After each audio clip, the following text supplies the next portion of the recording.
guys ready? Great. Good afternoon, everybody. How are we? Good to see you all. I have a few announcements off the top today. On April 14th, President Trump will welcome President Bukele of El Salvador for an official working visit here at the White House.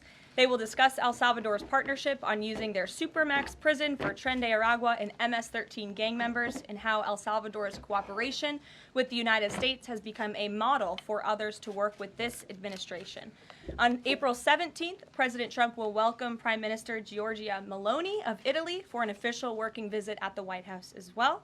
The president's thoughts also remain with the families and communities experiencing devastating loss from the severe storms and flooding affected several states across the central U.S. President Trump approved emergency declarations for Arkansas, Kentucky, and Tennessee, allowing FEMA to provide federal assistance like equipment and resources to support state and local emergency response officials who are leading this response on the ground.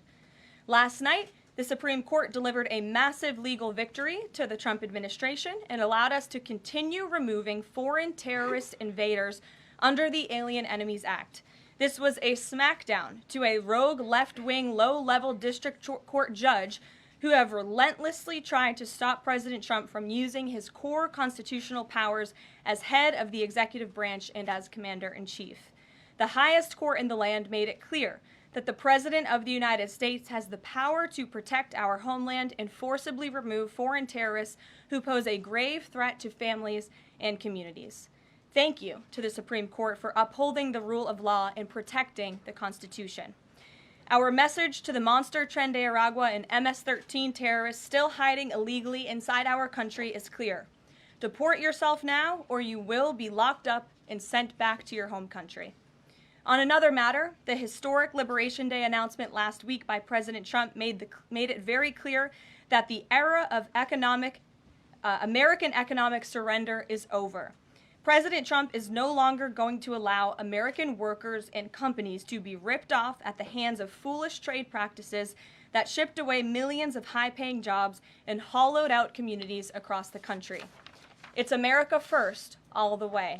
And despite fear-mongering by the media, the world is clearly responding to President Trump's approach. Just yesterday, President Trump held a bilateral meeting with Israeli Prime Minister Benjamin Netanyahu here at the White House. The Prime Minister pledged to immediately eliminate America's trade deficit with Israel and remove their trade barriers.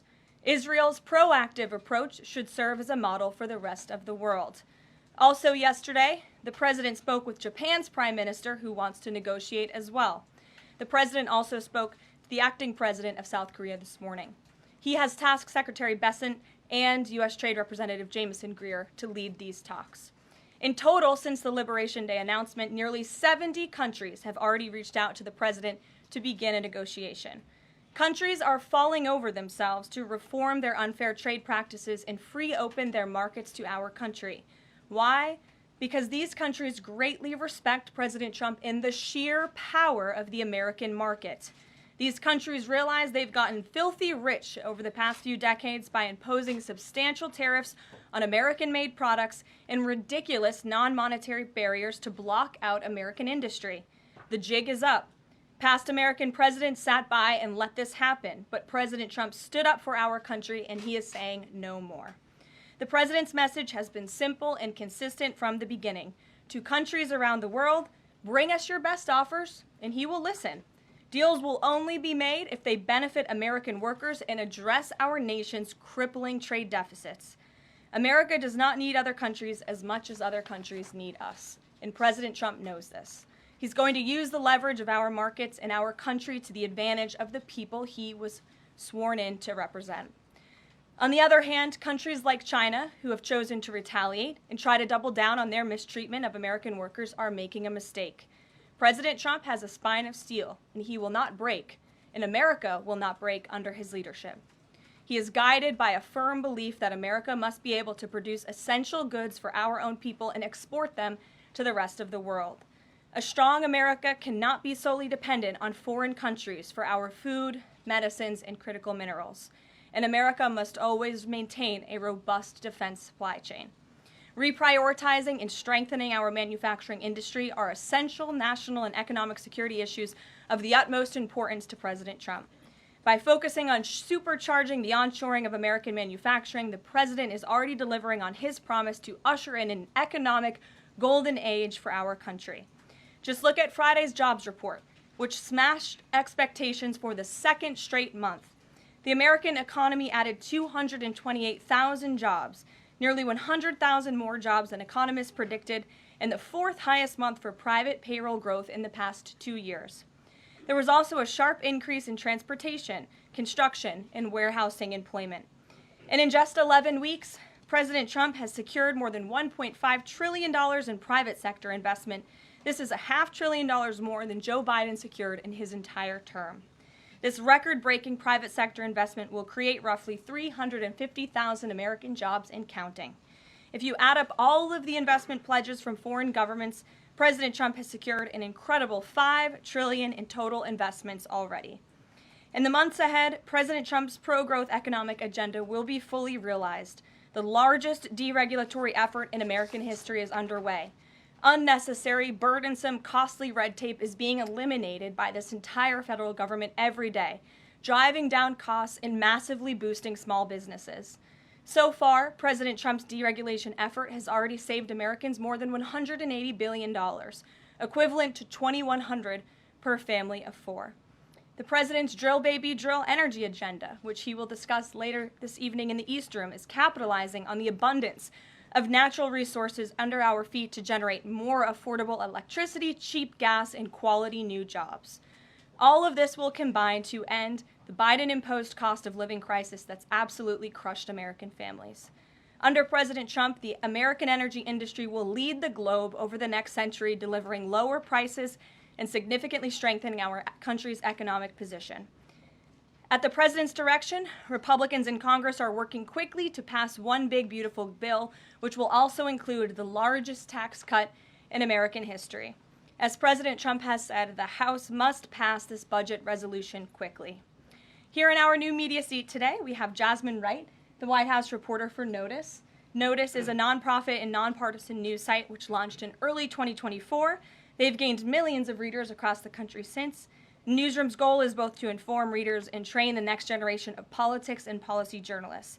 They also partner with state newsrooms to give local communities more knowledge of what their representatives are doing in Washington, D.C. With that, please kick us off, Jasmine. Thanks so much, Karoline. A couple questions for you. The first one being, can you explain the White House's evolution from this is not a negotiation on tariffs to countries should pitch us and start negotiations on tariffs? As the president said yesterday, Jasmine, both things can be true at the same time. And it is a non-negotiable position that the United States has faced a national security and economic crisis because of the unfair trade practices by countries around the world. As for the president, I have maintained this position. The entire administration has always said that President Trump is willing to pick up the phone and talk. And the president met with his trade team this morning, and he directed them to have tailor-made trade deals with each and every country that calls up this administration to strike a deal and listen. And each and every one of these trade deals should be tailored and unique based on that country's markets, based on that country's exports, the imports here in the United States of America. What makes the most sense for the American worker and for our industry? The president is focused on putting America first. So was the evolution not factored in or determined by kind of the tumult in the stock market? Was that not a part of the consideration to start making these negotiations and deals? Again, I would reject that there was an evolution. On day one, we had said that the president will always pick up the phone for other nations and other companies that call this administration. The president always has a listening ear, and it's a non-negotiable fact that America has faced a national security and economic crisis for many decades, and President Trump is just the first to address this. And then my last question, how will negotiations change how much revenue the White House is planning to make from the tariffs? Well, that has yet to be seen, but as the president said, the reciprocal tariffs, which will continue to go in effect as these deals are negotiated and ongoing, will generate trillions of dollars in revenue to the United States. And this is twofold. The president wants to onshore jobs here to the United States of America. He wants to boost our manufacturing industry. He also wants to tackle these crippling deficits with almost every single country around the world. Jackie. Thanks, Caroline. The Treasury Secretary, Scott Bessent, warned that some of these negotiations might take up to months, that we could be doing this through April, May, and into June. And then you had Kevin Hassett say it's going to take a lot for the president to put his signature on the line because he wants to make sure there's a good deal for America. Is the president operating on any sort of a timeline or deadline where he wants this completed by? Well, we always move at Trump speed here at the White House, which is incredibly fast. I know you all know that from covering this White House day to day. The president likes to get things done. But he's very much focused on ensuring that these deals are good for the American worker, they are good for American manufacturing, and again, that they tackle these crippling deficits with these countries. All options are on the table for each country, but again, these are going to be tailor-made deals. They are not going to be off-the-rack deals, as the president has called it, and he has directed his entire trade team to be part of this effort. So that includes Secretary Bessent and our National Economic Director, Kevin Hassett. It also includes Secretary Lutnick, Peter Navarro, the entire trade team, Jamison Greer, who was on the Hill today. Everybody who was involved in this incredible, fair, reciprocal trade agenda will continue to be involved in negotiating these deals. And then yesterday, Goldman Sachs put out a research note. It put the odds of a recession at 45% within the next 12 months, up from 35%. But Peter Navarro guaranteed last night no recession. Does the president agree with him on that? I know that the president in the past has been leery of making definitive statements on that. I can speak for the president, and I can speak for the optimism that he sees in our economy every day. Again, when you talk about the massive deregulatory efforts that are happening across the board, when you talk about how oil prices are down, gas prices are down, egg prices are down, we're cutting costs for the American worker, for the American consumer. We also see trillions of dollars of investments pouring into this country every day, and we're working hard now on the tariff side of the president's economic agenda. But don't forget, the next side of this is tax cuts, and we're counting on Capitol Hill to get those done, the largest tax cuts in history. Does that mean that without those tax cuts coming through, that the likelihood of a recession is greater? No, that's not what I said. I'm just saying be mindful of the whole of government economic approach that this administration is taking every day. Sure. Go ahead. Thank you, Caroline. You just said that one of the reasons these tariffs are going into effect is that some countries have been ripping off the United States, but some of the tariffs target countries like Madagascar, Bangladesh, with very high levels of poverty. So can you explain how the president wants to correct the deficit with those countries? Is there a plan, for example, to onshore the textile industry that these countries are known because, and, you know, just like, can you be specific about those like low income? Sure. Well, first of all, the reciprocal tariff rates that were implemented by country were focused on the monetary tariff that those countries have imposed on the United States, but also the non-monetary tariff barriers and the regulations, if you will, that have been put into effect over the years, making it harder for America to export to these countries. These were very carefully crafted numbers. There was also a 10% baseline tariff across the board, as well, as you know. Moving forward, the president will talk to any country that picks up the phone to call, and I can tell you the phones have been ringing off the hook, wanting to talk to this administration, this president, and his trade team to try to strike a deal. And it's because the world knows that they need the United States of America. They need our markets. They need our consumer. The president has a lot of leverage on his side because he has the best economy and the best country in the world that he leads, and he knows that. And it's about dang time we finally have a president who uses that economic leverage to benefit American workers. And that's what the president is trying to do. Maggie. Caroline, thanks. Does the president endorse something that Howard Lutnick said on television this weekend, which was that the army of millions and millions of human beings screwing in little screws to make iPhones, that kind of thing is going to be moving to the U.S.? Is that how the president envisions manufacturing shifting? And if so, how long would that take, roughly? The president wants to increase manufacturing jobs here in the United States of America, but he's also looking at advanced technologies. He's also looking at AI and emerging fields that are growing around the world that the United States needs to be a leader in as well. So there's an array of diverse jobs, more traditional manufacturing jobs, as you discussed, but also jobs in advanced technologies. The president is looking at all of those. He wants them to come back home. But iPhones specifically, is that something that he thinks is the kind of technology that can move to the U.S.? Absolutely. He believes we have the labor, we have the workforce, we have the resources to do it. And as you know, Apple has invested $500 billion here in the United States. So if Apple didn't think the United States could do it, they probably wouldn't have put up that big chunk of change. Elena. Hi, Caroline. It's clear the president has gotten the world's attention with these tariffs. Is he considering at all potentially holding off on imposing some of them before the deadline, or maybe later, reversing them because he's having these negotiations and having these good talks with other leaders? The president was asked and answered this yesterday. He said he's not considering an extension or a delay. I spoke to him before this briefing. That was not his mindset. He expects that these tariffs are going to go into effect. And you said something very important, Elena, in your question. You said the president has captivated the attention of the world. Absolutely he has. And it's about time we have a president in the Oval Office who is putting the world on notice and is putting the American people first, and again, is using the leverage of the United States to negotiate good trade deals. Just a quick follow-up. Sure. There's been some public sparring between Elon Musk and the president's trade advisor, Peter Navarro, on some of these tariffs. Musk actually referred to Navarro today as being, quote, dumber than a sack of bricks. Are you at all, or is the administration, the president, all concerned that this is maybe impacting the public's understanding of these tariffs? It might be messing with the message on it? No, look, these are obviously two individuals who have very different views on trade and on tariffs. Boys will be boys, and we will let their public sparring continue. And you guys should all be very grateful that we have the most transparent administration in history. And I think it also speaks to the president's willingness to hear from all sides, that he has people at the highest levels of this government in this White House who have very diverse opinions on very diverse issues, but the president takes all opinions in mind, and then he makes the best decision based on the best interests of the American public. Deanna. Thanks, Caroline. On Truth Social today, Trump was talking about one-stop shopping talks with foreign leaders, bringing leaders to the U.S., to Washington, and talking to them about tariffs, but also other topics. So is that part of his strategy to bring the leaders to Washington and trying to get deals, outside of tariffs on foreign policy issues as well? I think the president, again, is going to have a custom, tailor-made approach to each and every country. And if that means discussions of foreign aid, of our military presence in these countries, how those troops are paid for, come to the table, that could be part of the negotiation in these economic negotiations. But it's the president's economic team who will be leading these.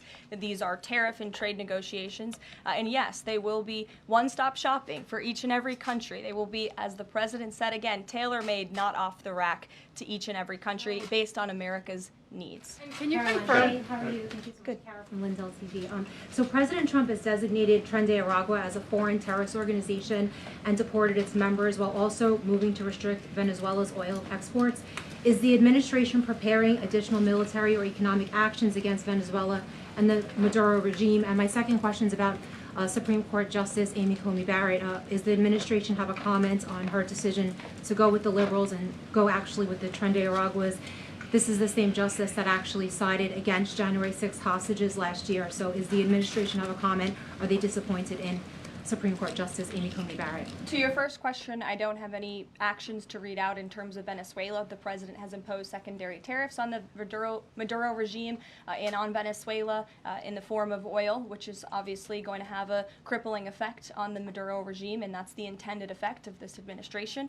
As for the justice you mentioned, as for the Supreme Court, we've made our feelings very clear. We believe this was a massive victory. Certainly, we wish this was a 9-0 decision because we firmly believe that the president was well within his constitutional authority, and the Supreme Court made that very clear last night, and they put Judge Boasberg in his place. We called on the Supreme Court to rein in these judges who are acting as judicial activists, not real arbiters of the truth and the law, and that's exactly what we saw the Supreme Court do yesterday. Christian. Thanks, Caroline. Now that the president's reciprocal tariffs are here, going into effect tomorrow, what's the status of the ERS? When will they actually start collecting revenue? And will that be nested under CBP or somewhere else entirely? It's something Secretary Lutnick has taken up, so I defer you to the Department of Commerce, but it's something that he and the president believe quite strongly in, and it's a promise that they intend to keep to the American people. Real quickly, can you explain why the president opted to send Secretary Hegseth to the dignified transfer last week instead of attending himself? Sure. The Secretary Hegseth was there to represent the administration. The president has expressed his condolences to these families, as have I from this podium. Shelby. Thank you. The president's trade representative this morning told senators that the president does not intend on carving out exemptions for products and companies when it comes to tariffs.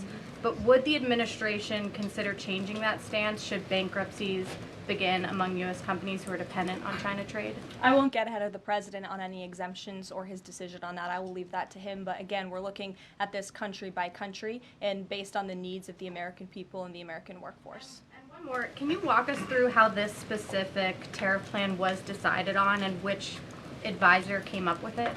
The reciprocal tariff plan? It was a plan that was discussed by the president's entire trade team over the course of many, many meetings, and the president ultimately decided on which way to go. A few proposals were given to the president.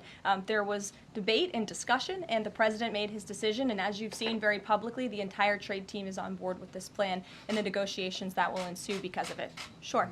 Caroline, on Iran, given what's going to be happening on Saturday, what exactly is the current administration doing to stop Iran's funding of terrorist aggression worldwide that the previous administration wasn't doing? Well, first of all, when it comes to Saturday, I won't get ahead of the president. He has said there will be direct talks with Iran on Saturday. I won't further any details from this podium for obvious reasons, security reasons. It will, provide an update as we always have.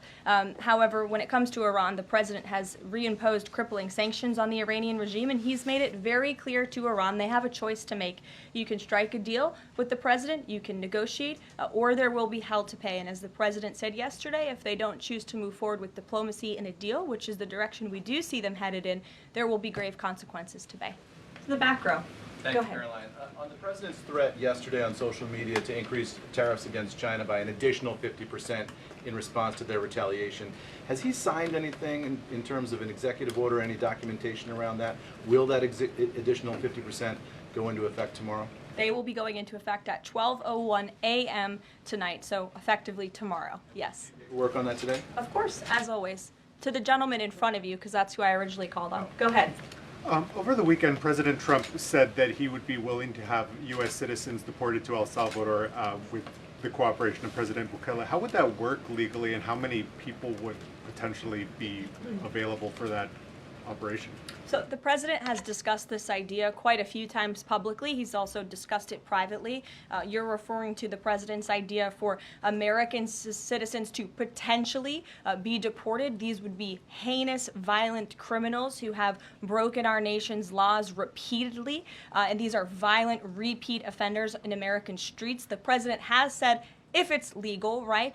If there is a legal pathway to do that, he's not sure. We are not sure if there is. It's an idea that he has simply floated and has discussed very publicly as in the effort of transparency. Reagan. Thank you, Caroline. There's been more reporting coming out now about President Biden's decline while in the White House. Is the White House considering releasing the audio of Biden's interview with Special Counsel Robert Hur to the public, which the former president had previously blocked? I don't have an update on that, but I can certainly check. I think the American people would be quite interested to hear that tape, but I'll double check on the release of it. Thank you. Michael. Thank you, Caroline. On Saturday, during meetings with Iran, President Trump says high-level officials will be meeting directly with Iranian officials. We're hearing some pushback from Iran now saying those talks will be indirect. Can you clarify? They will be direct talks on Saturday, and I won't get ahead of the president on any further details. Jennifer. Yeah, two things. On the Israel tariffs, can you give us an update on the discussion on relaxing those tariffs? And then I had another question about the Doge team after that. That discussion is ongoing. I don't have any definitive details to iron out for you here. And then the president on Thursday told us that there was an incredible discovery that the Doge team had made. He called it horrible and incredible. Can you reveal that yet? Give us details on what it was about? There has been a discovery. I hate to leave you hanging on a cliff, but I don't want to get ahead of the president on that. But I can confirm there has been a discovery. It's just not quite yet ready for release. Sure. Go ahead. Caroline, thank you. I was calling on the young lady behind you, but I'll come to you after, Ed. All right. Not discriminating here. The president is meeting today with House Republicans. Can you say who is in that meeting and his message to Republicans that are skeptical of the Senate-passed budget framework? Sure. The president will be meeting with Republican lawmakers today here at the White House to talk to them about the framework that the Senate passed. The president was very quick to put out a statement about his support for the reconciliation package that the Senate passed, and he is counting on House Republicans to pass it. The Republicans received an overwhelming mandate from the American public to govern. We have an extraordinary opportunity. There are key promises that the president made to the American people in this bill: tax cuts, securing the border, deregulation, unleashing the might of American energy. These are good things for the American people. The president wants to see this get done, and that's why he's engaging with lawmakers today. Just a quick follow-up on tariffs. Kevin Hassett said today that the administration is prioritizing talks with Japan and South Korea, other trading partners. Are there other countries on that list that you guys can name publicly that you're having serious discussions with? Sure. As you have heard from various administration officials, myself included, there have been nearly 70 countries that have reached out to the administration last time I checked, but again, I hear the phones are ringing off the hook. There are foreign leaders who want to fly to Washington tonight and get on a plane to negotiate with this country, which shows you the leverage that the president is using. It shows you the rest of the world needs the United States of America to do business with. Israel, obviously, yesterday, you heard a public statement from Prime Minister Netanyahu. The president has detailed his calls with the leaders of Japan, in South Korea. We are going to prioritize our allies and our partners around the world first when it comes to these negotiations, and the trade team will be divvying them up again to make tailor-made trade deals around the world. Ed, go ahead. As promised. Yes, thank you. You mentioned the 70 countries or so.